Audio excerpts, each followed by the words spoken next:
Coronavirus, la pandemia. ¿Cuáles son los síntomas? ¿Cómo se transmite?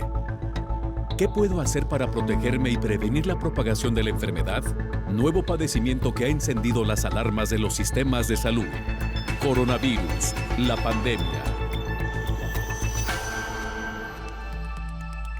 ¿Qué tal? ¿Cómo le va? Bienvenido a un programa más de Coronavirus, la pandemia. Le recordamos que este programa es una producción de la Universidad de Guadalajara que se transmite desde el foro de Canal 44 y que llega a México y América Latina gracias a la señal de las televisoras públicas que se suman a esta emisión. Saludamos con gusto también a nuestra audiencia en Radio Universidad de Guadalajara y les invitamos para que se queden con nosotros a lo largo de la siguiente hora.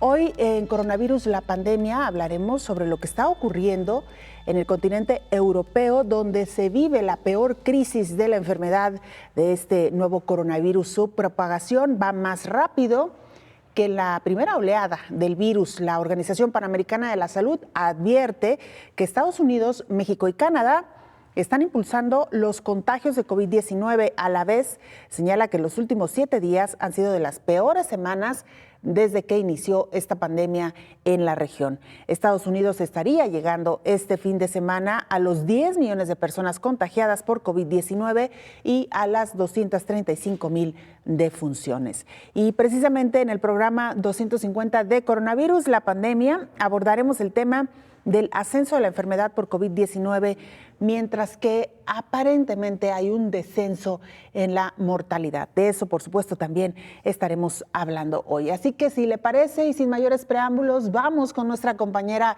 Isaura López Villalobos, quien nos presenta la siguiente información. El dramático ascenso de COVID-19 se ha convertido en una pólvora mundial que ha agudizado los propulsores de proyectiles sin compasión durante estos 10 meses. En este acecho del SARS-CoV-2 se ha enfocado en una segunda etapa a expandirse a lo largo y ancho del planeta y sembrar su potencialidad virulencia causando miles y miles de contagios. A 52 días de su anuncio oficial, con la sospecha de que procede de una fuente animal, ha ocasionado más enfermos que muertes. Algunas investigaciones médicas lo atribuyen a que se conoce más de este patógeno y cómo atacarlo medianamente, aunque no se cuente con un tratamiento.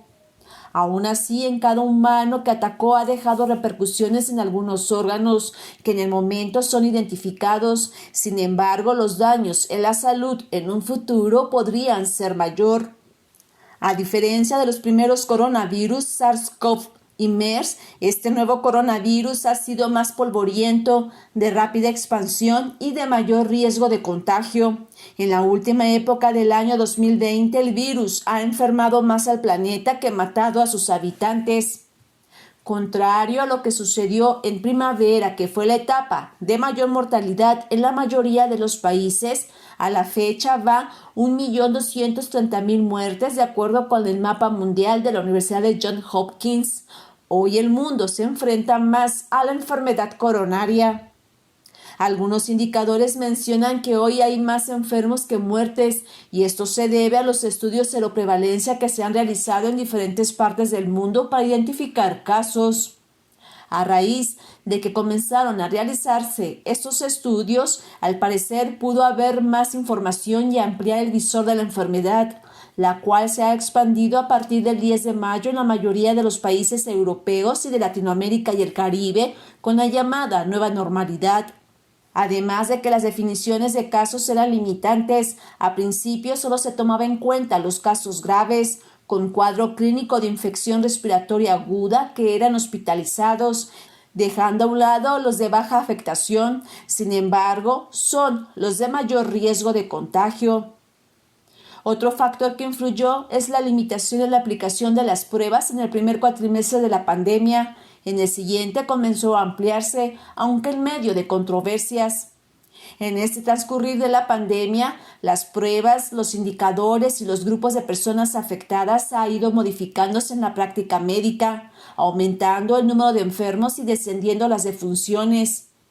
A 52 días de que la COVID-19 llegue al primer año, aún no hay claridad en un tratamiento y vacuna. y las afectaciones que deja los órganos son prolongados, además de que se proyecta un 2021 incierto, informó Isaura López Villalobos.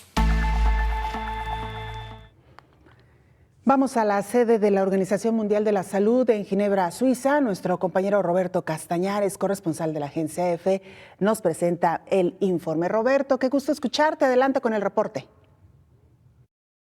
Hola, ¿qué tal? Buenos días, Belén. Buenos días a todo el auditorio de Canal 44. El coronavirus está avanzando en Europa a pasos agigantados y bate récords de infecciones en países como Francia, España, Italia o Alemania. En la tarde del jueves, la Organización Mundial de la Salud lanzó una alerta por el alarmante aumento de los contagios en el mundo, con 530.000 nuevos positivos solo en el día de ayer y casi 10.000 fallecidos en un solo día. Según el conteo de la OMS, el total acumulado de casos es este viernes de 48.200.000 y podemos aventurar que van a superar los 50 millones en el inicio de la próxima semana. Las defunciones rozan el 1.230.000, con América a la cabeza y dentro de ella Estados Unidos como país más afectado. Por comparar, en Estados Unidos están confirmadas 9.400.000 infecciones y 232.000 decesos, mientras que en el conjunto de Europa hay 12.300.000 contagios y 300.000 muertes. Rusia, Francia y España se sitúan por este orden al frente de los países europeos en cuanto a infecciones, mientras que el número de defunciones, el primer lugar lo ocupa el Reino Unido, seguido de Italia, Francia y España.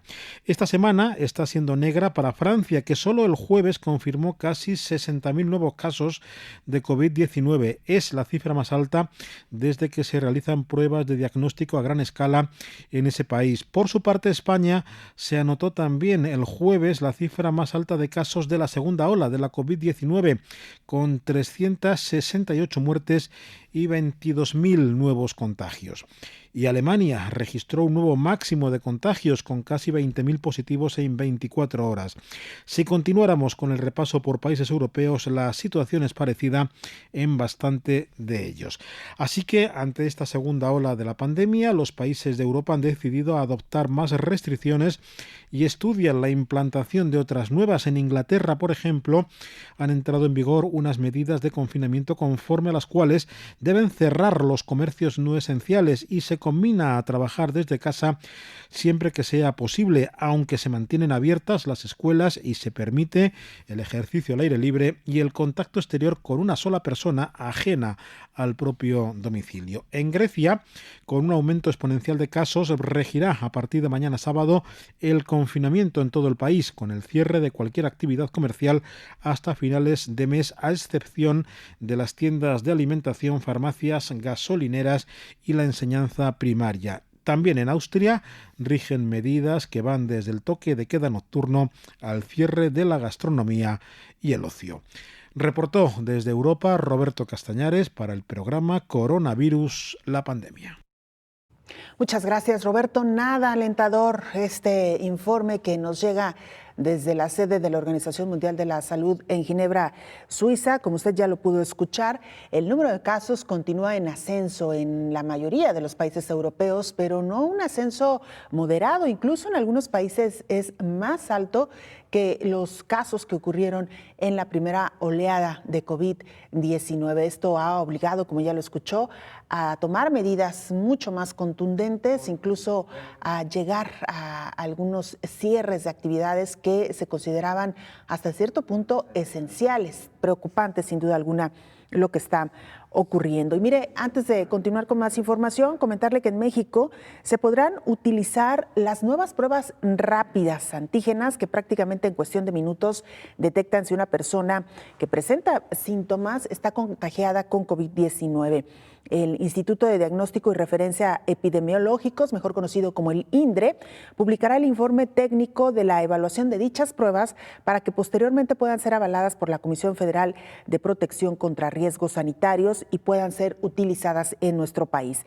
Esta prueba, que se realiza a través de un exudado nasofaríngeo, es decir, a través de un hisopo, para detectar proteínas virales del SARS-CoV-2, será incluida como otra opción que se puede utilizar, además de la prueba de PCR, que por su alta especificidad y sensibilidad es considerada el estándar de oro para detectar contagios de coronavirus, incluso en personas asintomáticas. José Luis Salomía Segarra, director general de epidemiología, detalló que la prueba antígena tiene una alta especificidad y una sensibilidad variable, por lo cual se puede tomar desde el primer día de la aparición de los síntomas y hasta el día 7 de haberlos iniciado. Sin embargo, si las personas no presentan síntomas, la prueba no es recomendable. Hay que recordar que ya aquí en este espacio, el infectólogo Héctor Raúl Pérez Gómez nos había hablado y además había insistido en la necesidad de que este tipo de pruebas llegaran no solamente a México, sino en varios países de América Latina, que se comenzaran a utilizar este tipo de pruebas, porque como usted sabe, hasta ahora las pruebas que existen para confirmar con un alto grado de efectividad si una persona está contagiada o no con el SARS-CoV-2 son las llamadas PCR, que son el estándar de oro, pero que a la vez son poco accesibles y su costo en el mercado privado es alto, por lo cual no es tan sencillo acceder a una de estas pruebas. Estas pruebas a las que se refieren las autoridades mexicanas son similares, se toma también a través de un exudado nasofaríngeo, sin embargo, el resultado es mucho más rápido que una prueba de PCR y es probable también que su costo sea menor. Todo un tema este de las pruebas rápidas, por supuesto, seguiremos hablando a lo largo de este programa. Mientras tanto, vamos a hacer una pausa brevísima, regresamos con más.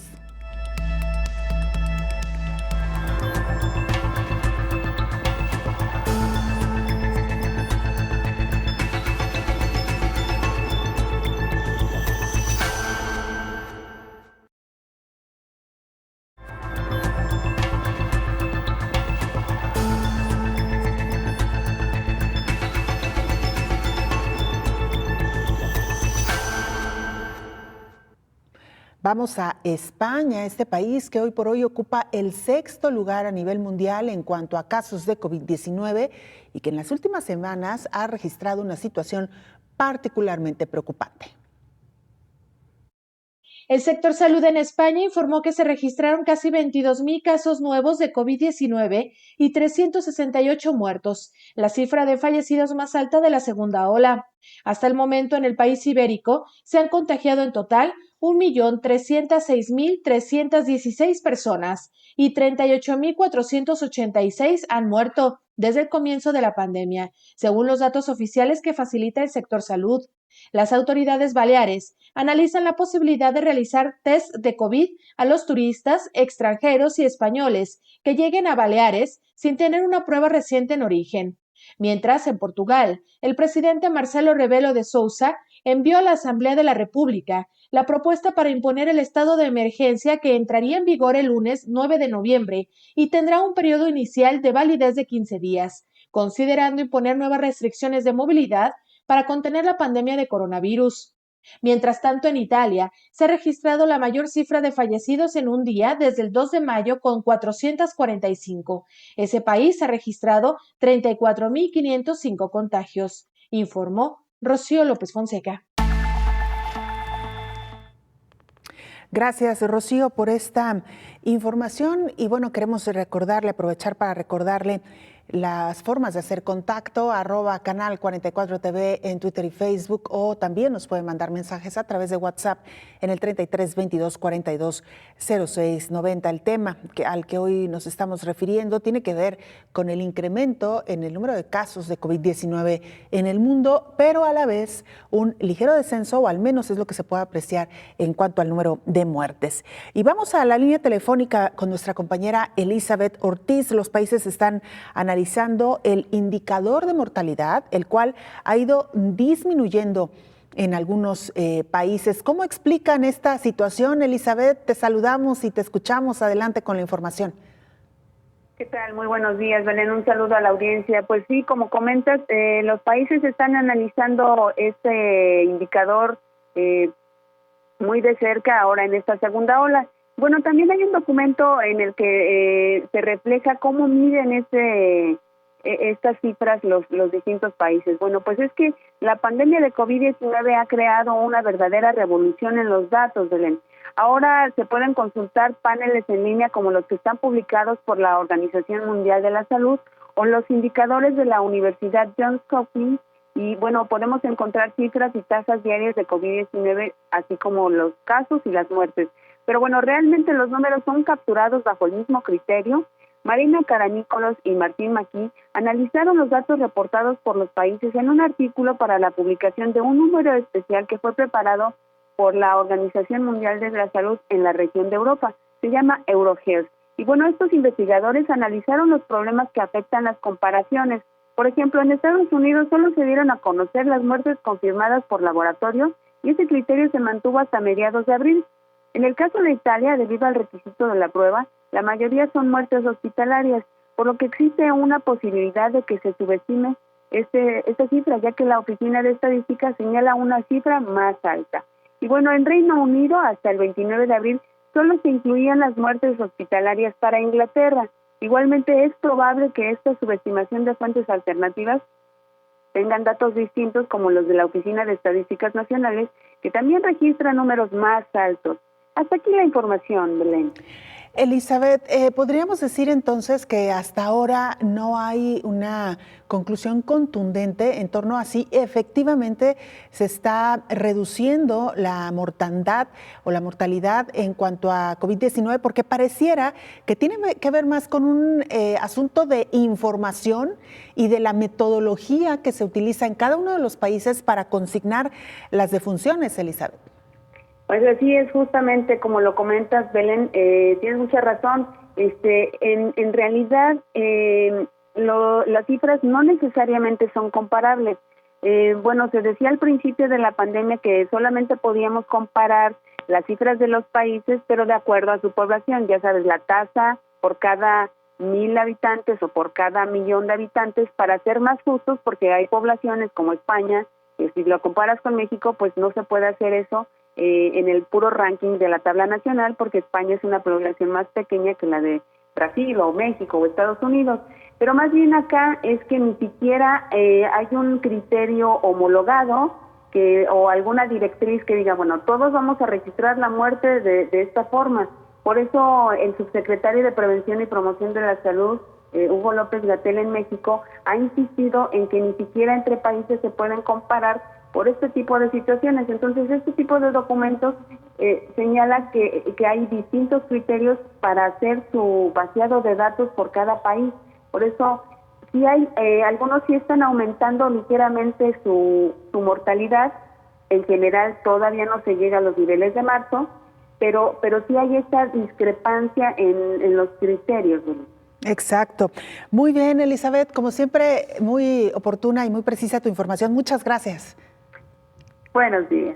Gracias a nuestra compañera Elizabeth Ortiz. Vamos ahora a la otra línea telefónica. Ahí se encuentra nuestra compañera Isaura López Villalobos con los datos más recientes en las estadísticas en nuestro país. Te saludamos con gusto, Isaura. Adelante con la información.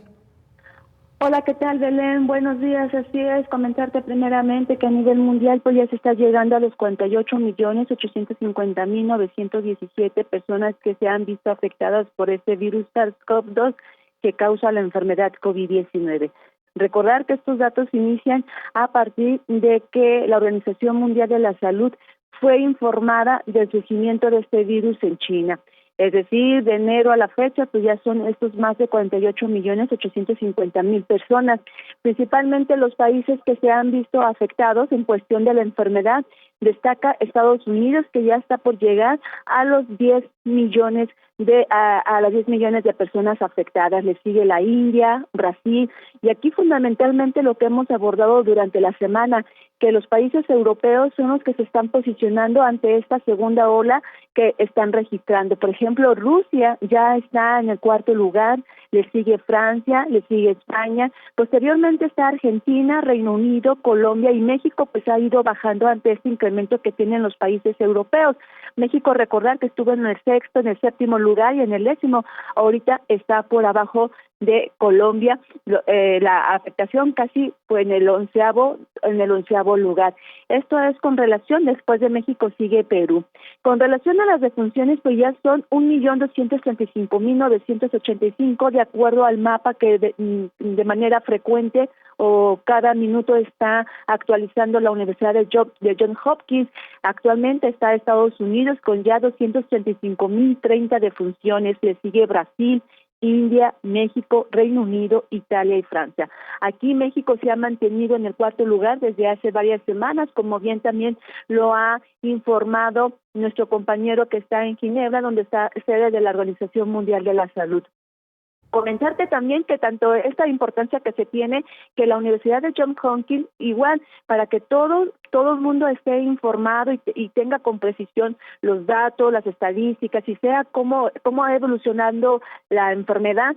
Desde octubre, ya casi un mes, que realiza un taller virtual, el primer tema, y todo el mundo puede entrar totalmente gratis. El primer tema que se aborda es la ciencia y la estructura del programa de prueba de la vacuna COVID-19 del gobierno de Estados Unidos. Recordar que esta vacuna se tenía contemplado, o el desarrollo de la vacuna para COVID-19, diferentes laboratorios tenían contemplado o nos habían anunciado que para noviembre, diciembre. Sin embargo, pues viendo la variedad de este virus, que es de la familia coronavirus, pues no se ha logrado sustentar esta vacuna. El segundo tema que se aborda en el curso virtual que da la Universidad de Johns Hopkins es la protección de la integridad científica en el diseño y la realización de ensayos de eficacia de la vacuna. La tercera parte es integridad reglamentaria y evolución de la seguridad, eficacia de las vacunas. El cuarto tema, integridad en las comunicaciones, resultados de los ensayos y el público. Y el quinto tema, integridad y recomendaciones para el acceso y la asignación de los usos. Se enfoca más a esto de las vacunas por motivo, pues, que todo el mundo estamos esperando que haya un tratamiento y una vacuna eficaz para lograr pues disminuir la incidencia que actualmente se está viviendo, y que es el tema de hoy, que están incrementando en algunos países la enfermedad y disminuyendo la muerte, y todo tiene que ver también por la etapa y la estacionalidad y el tipo de virus también que se está presentando en algunos países, como España ya estaba anunciando una posible mutación del mismo. La información.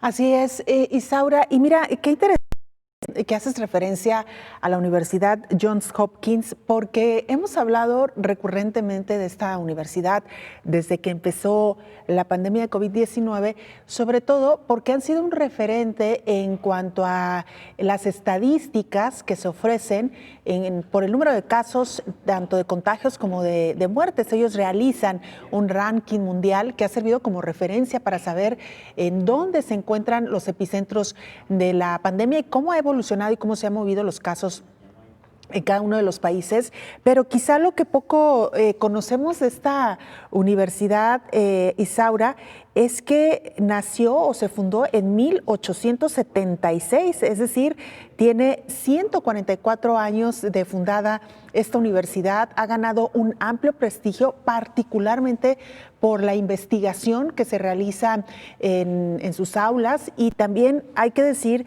que de esta universidad pues han egresado diversos premios Nobel, así que pues un buen momento para recapitular sobre esta universidad que, repito, la tenemos ahí como referencia, pero conocemos pocos datos quizá relevantes también de esta propia universidad.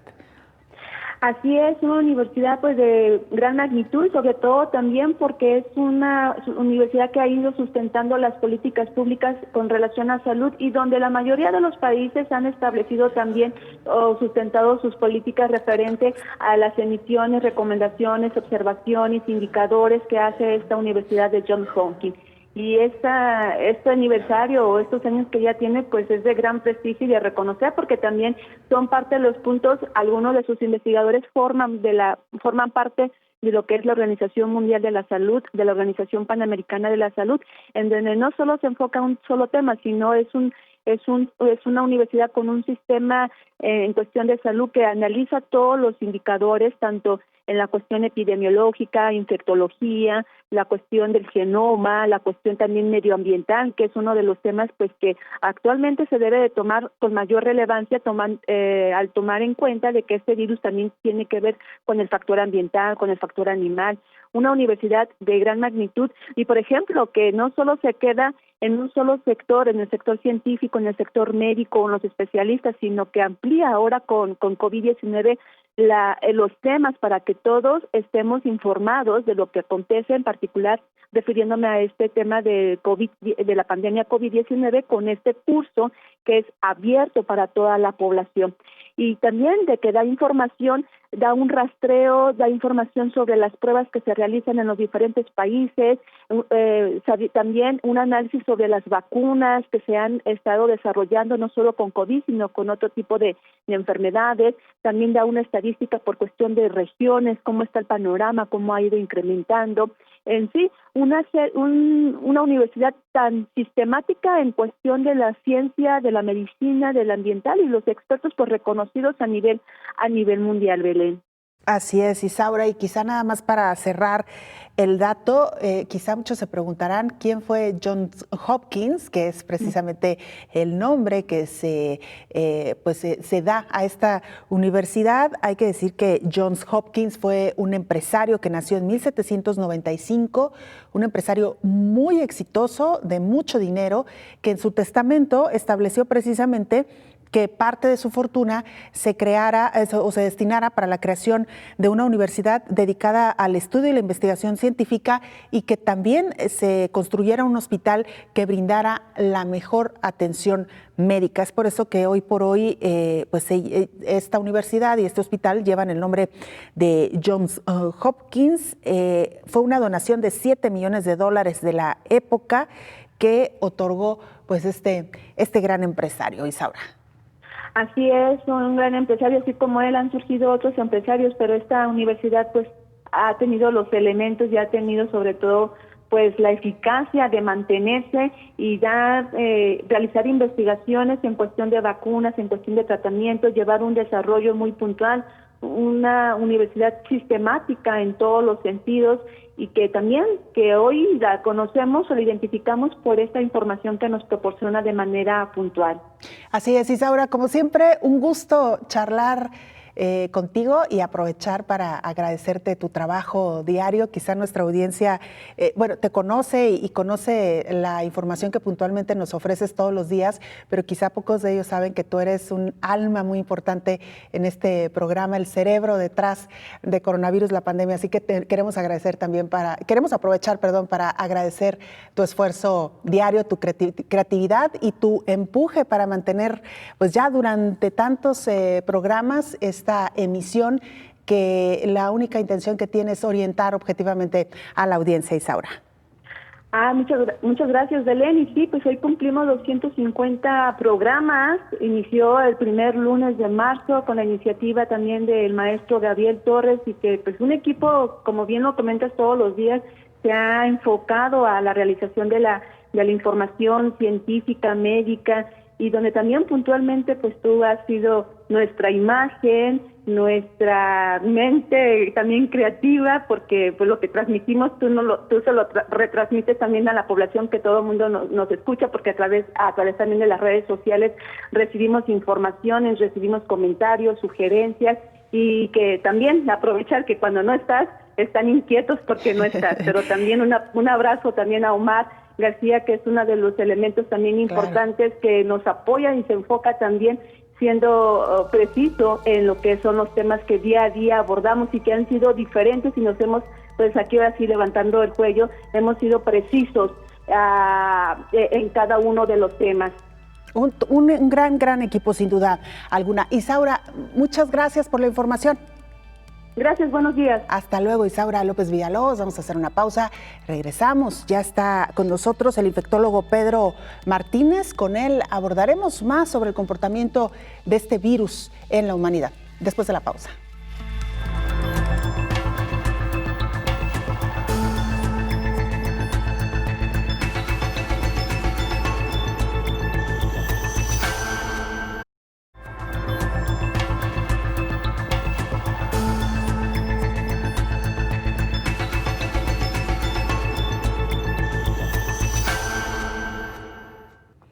En Venezuela, informa y presenta a la Organización Panamericana de la Salud los resultados sobre el estudio que realizan para un tratamiento curativo de COVID-19.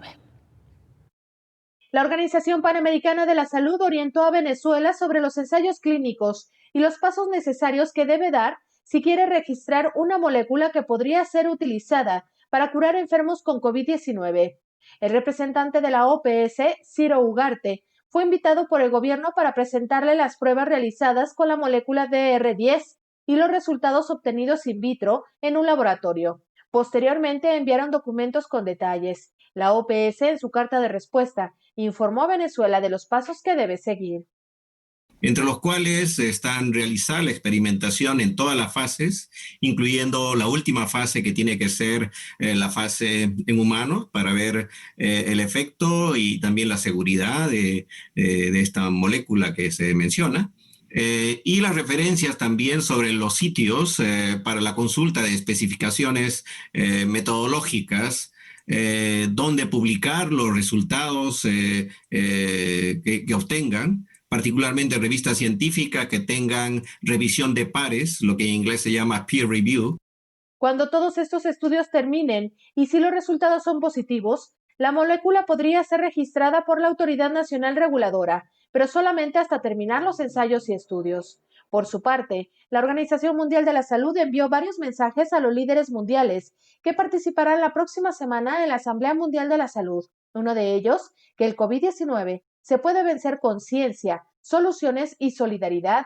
Ya hay más de 47 millones de casos de COVID-19 y más de 1.2 millones de personas han perdido la vida. Y aunque se trata de una crisis mundial, muchos países y ciudades han logrado prevenir o controlar la transmisión con un enfoque integral basado en pruebas, informó Rocío López Fonseca. Saludamos en el estudio al infectólogo Pedro Martínez. Doctor, bienvenido. Muchas gracias. Buen día. Como siempre, un gusto saludarlo. Doctor, el tema que hoy nos ocupa tiene que ver con el comportamiento que ha tenido esta pandemia.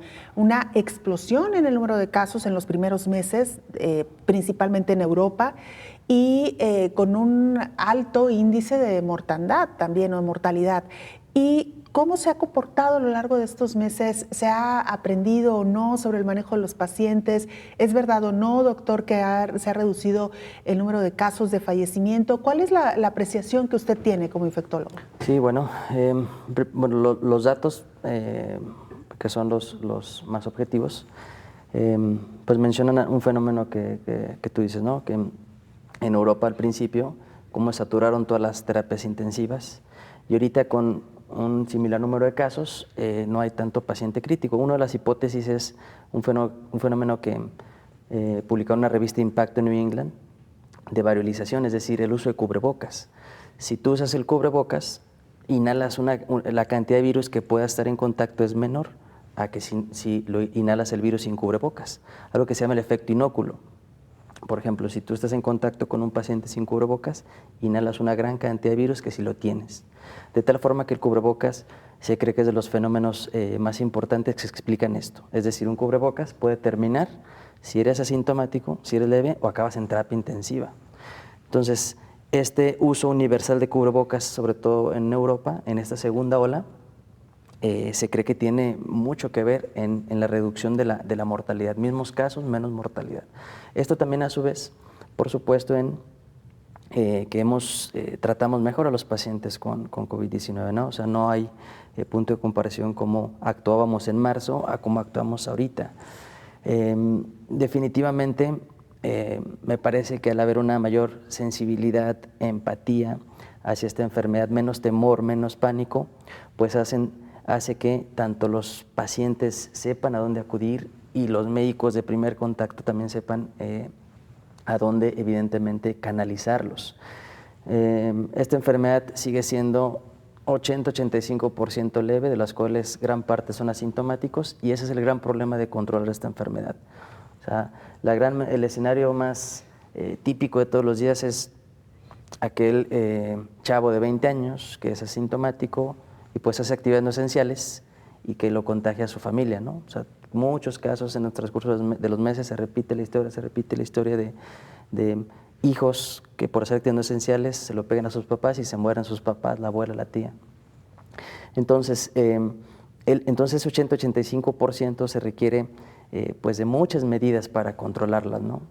¿Por qué? Porque lo asintomático es difícil, si no tienes una, pues también una participación individual, es muy difícil controlar esto, ¿no? Concientizar y las acciones individuales pesan mucho en esta pandemia.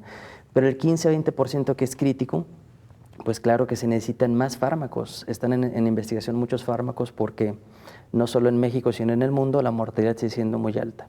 La mortalidad en pacientes intubados en prácticamente todas las terapias del mundo es más del 50%. Y en algunos reportes, por ejemplo, recientemente publicado, la mortalidad en gran parte del Instituto Mexicano del Seguro Social, arriba del 80%. Es una realidad cotidiana. Y la suma de esto, pues es muchos pacientes que llegan tarde y que llegan complicados. El escenario clásico es un paciente que en la primera semana empieza con fiebre y tos y pues piensa que es un resfriado. Y luego se agrega dolor de cabeza, dolor muscular y pues piensa que es dengue. Y luego sigue sintiéndose mal en la semana y resulta que es una faringitis bacteriana, el antibiótico.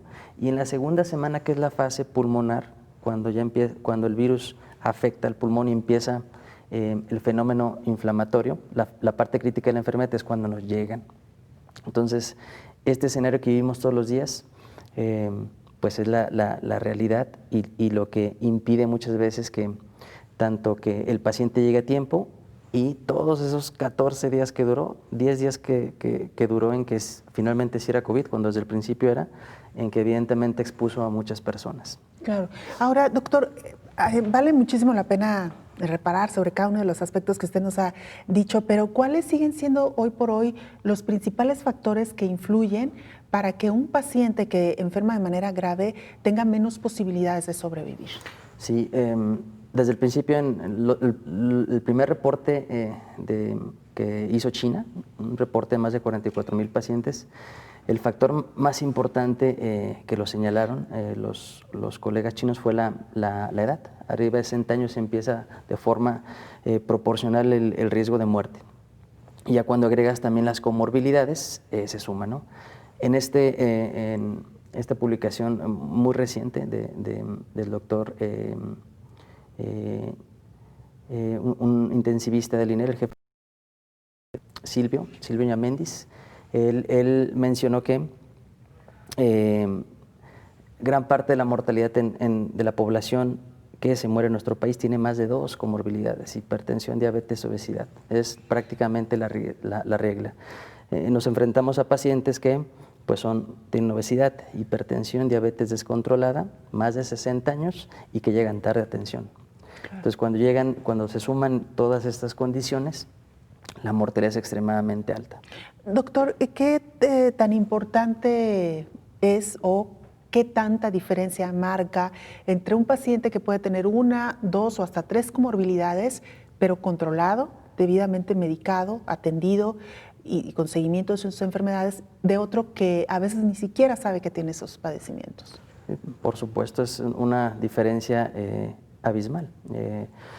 Una diabetes descontrolada, automáticamente para controlar este virus, me refiero, si tú tienes una presentación de COVID-19 grave, necesitas mucho tu sistema inmune apto. Entonces, de entrada, un paciente diabético descontrolado, que ese siempre es el problema de las enfermedades, y el coronavirus no es la excepción. O sea, en general, una enfermedad que no da molestias, pues la gente no cree en la enfermedad, ¿no?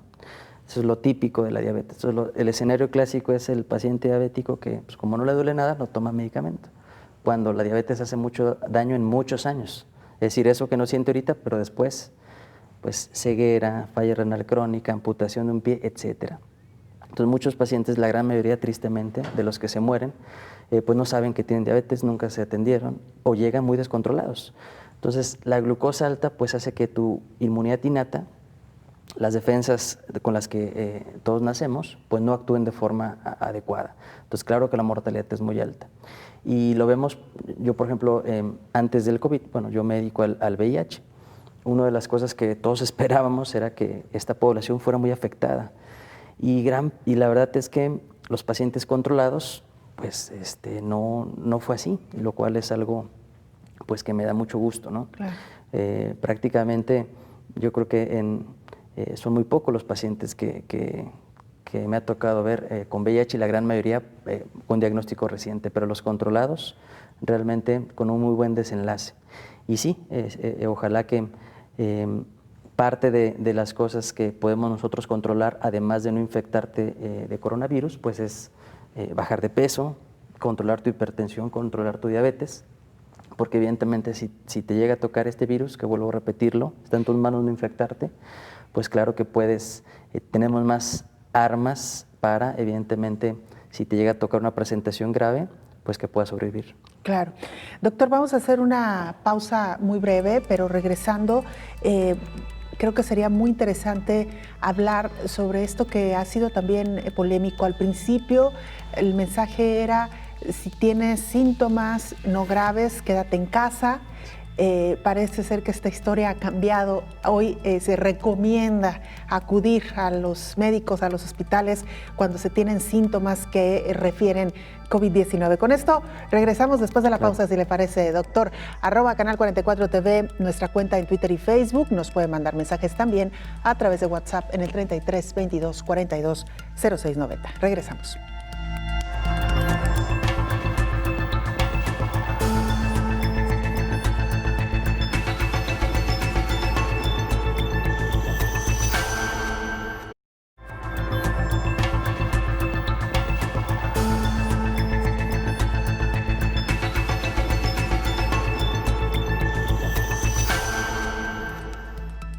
Bueno, le contaba ya sobre esta decisión del gobierno de Dinamarca de sacrificar a una gran cantidad de bisones, el mamífero bisón, luego de detectar una mutación de COVID-19. Dinamarca, primer productor mundial de piel de bisón, sacrificará alrededor de 17 millones de ejemplares criados en su territorio, luego que se detectara una mutación del COVID-19. Que ya habría pasado a 12 personas, lo que amenaza la eficacia de una futura vacuna para el humano, informó la primera ministra Mette Frederiksen. La mutación de un virus es normal y una mutación no significa que se comportará de manera diferente según los científicos. Aunque esta mutación no agrava las complicaciones causadas por el coronavirus en el ser humano, las autoridades danesas consideran que se caracteriza por una menor eficacia de los anticuerpos humanos, lo que amenaza el desarrollo de una vacuna de coronavirus. Dinamarca es el mayor productor mundial de piel de bisón, cuenta con más de 1,000 granjas de bisones y es el mayor exportador de su piel. Solamente en ese país se encontraron 5 casos de la nueva cepa del virus en granjas de bisones y 12 personas se infectaron según las autoridades. La policía danesa dijo que la matanza de los bisones deberá ocurrir lo antes posible. España ya había sacrificado 100,000 bisones en julio, después de que se detectaron casos en una granja en la provincia de Aragón, y decenas de miles de animales fueron sacrificados en los Países Bajos, luego de brotes en granjas en ese país. Se están realizando estudios para averiguar cómo y por qué los bisones han podido contraer y propagar la infección, informó Rocío López Fonseca.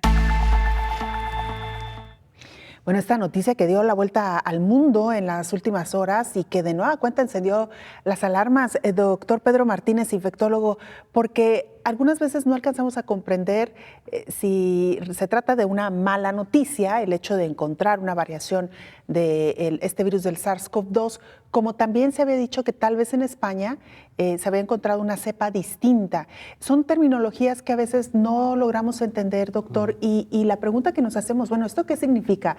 ¿Que es más grave? ¿Que entonces volvemos a empezar desde cero? ¿Cuál sería la reflexión que usted daría, doctor? Sí, digo, evidentemente un virus, al igual que las bacterias, pues evolucionan más rápido. O sea, el ser humano, si te fijas cómo nuestros antecesores duraron muchísimo tiempo en evolucionar.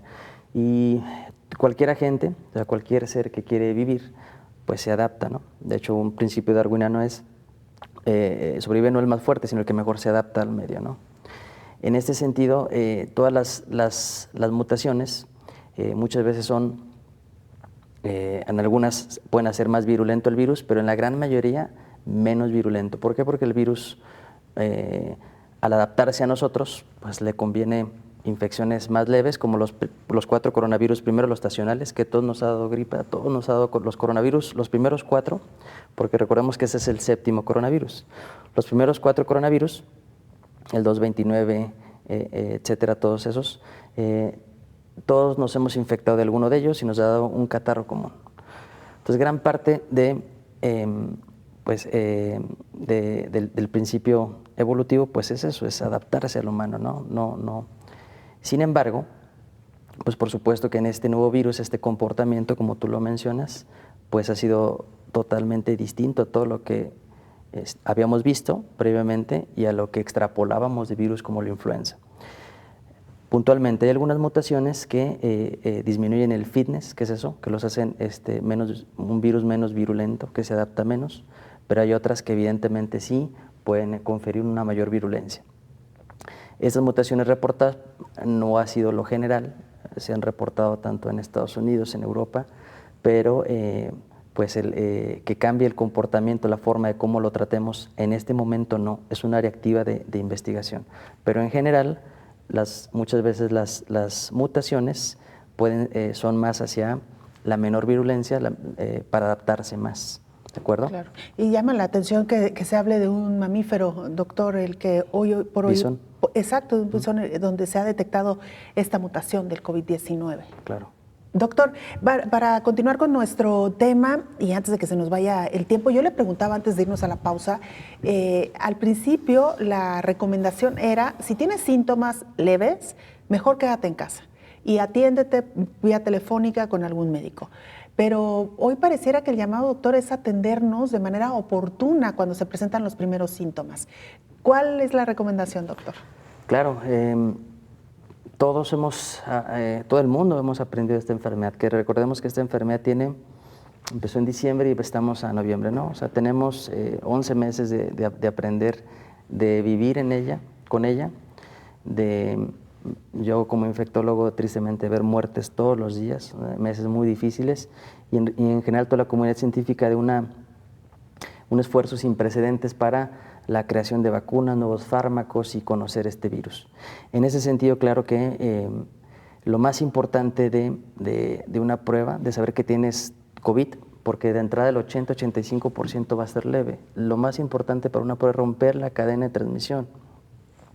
Si tú, por ejemplo, y precisamente es la recomendación actual, si tú estuviste en contacto con un paciente positivo, si tú empiezas con síntomas desde fiebre, dolor de cabeza, dolor muscular, antes que pensar que tienes dengue, que tienes una faringitis, que es por resfriado, que fue el aire acondicionado, o incluso también diarrea, ¿no? Que comí algo y me sentí mal, sí es importante descartar o corroborar COVID. ¿Por qué?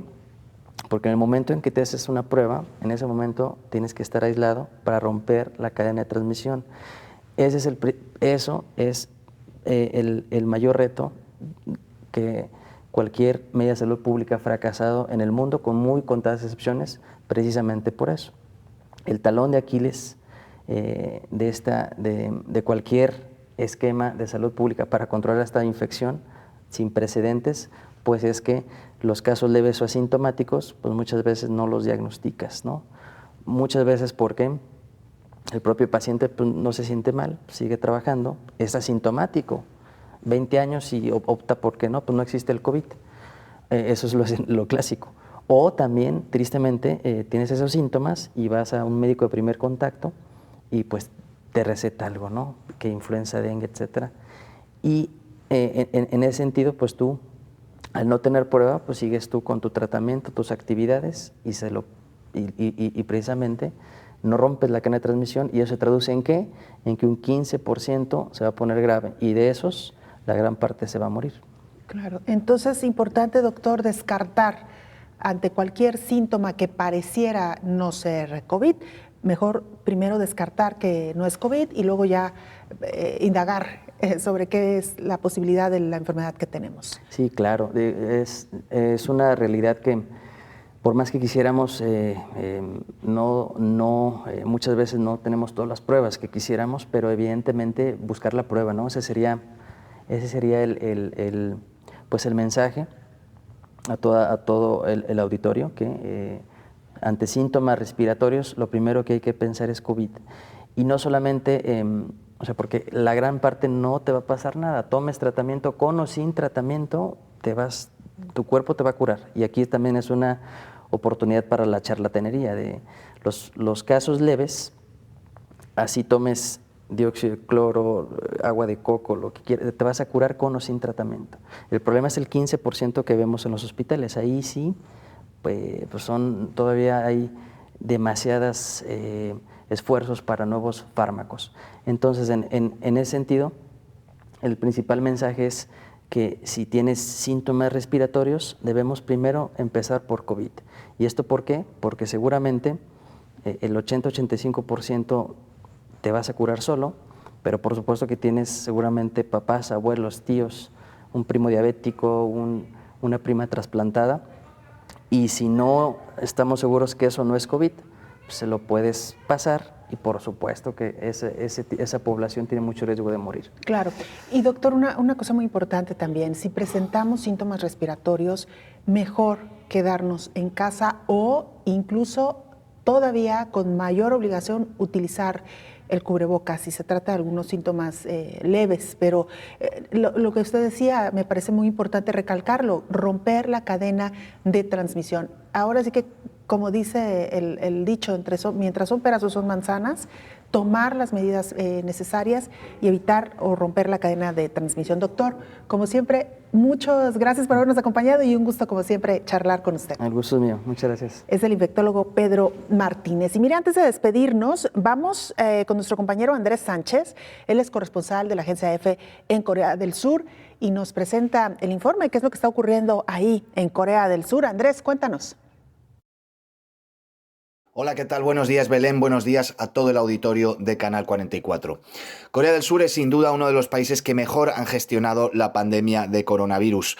Gracias a su sistema que combina rastreo exhaustivo de contactos, testeos masivos y atención médica específica, el país asiático apenas suma poco más de 23.000 casos y menos de 500 muertes por COVID desde que empezó la pandemia y nunca ha tenido que imponer confinamiento alguno a sus ciudadanos.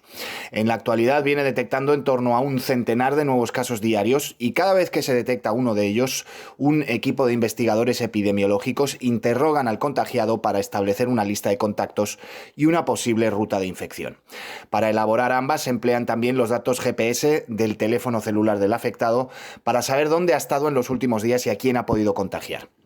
De manera complementaria, las autoridades sanitarias también pueden investigar los datos de sus tarjetas de crédito y revisar imágenes de cámaras de seguridad para saber si, por ejemplo, la persona contagiada utilizó o no cubrebocas en un momento determinado.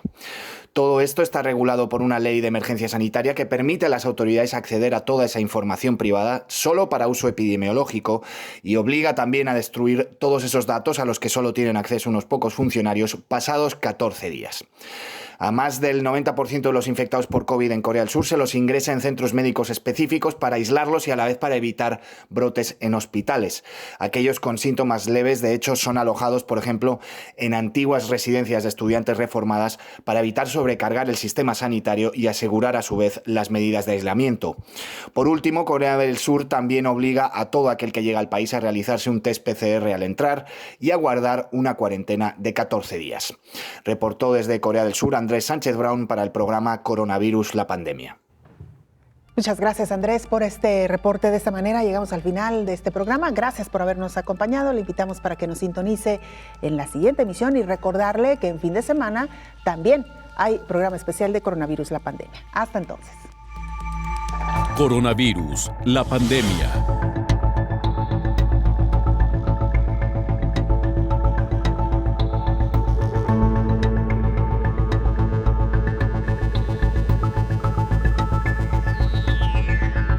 Coronavirus, la pandemia.